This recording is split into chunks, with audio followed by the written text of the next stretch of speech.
এই মৃত্যু উপত্যকা আমার দেশ না, এই রক্তস্নাত কসাইখানা আমার দেশ না।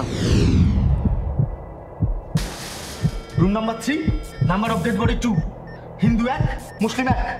দুটো বডি এসেছে আর তোমরা আইডেন্টিফাই করতে পারছো না এরা কারা? আমরা ধর্ম নিয়ে আলোচনা কেন করিনি কিঙ্কর? সারা ধর্ম মানেই অশান্তি, মরেছে তবু অশান্তি জিয়ে রেখেছে।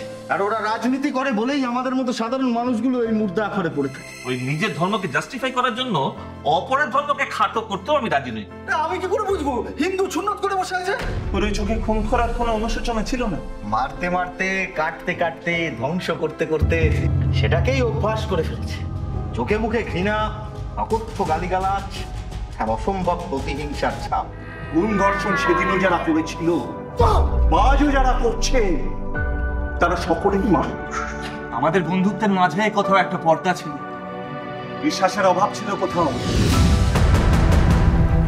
এই হিন্দু আর মুসলিম শুধু মেরেই গেল আর মরেই গেল। শান্তি কেন? অসত মা সদ্গময়, তমস মা জ্যোতির্গময়, মৃত্যুর মা অমৃতঙ্গময়।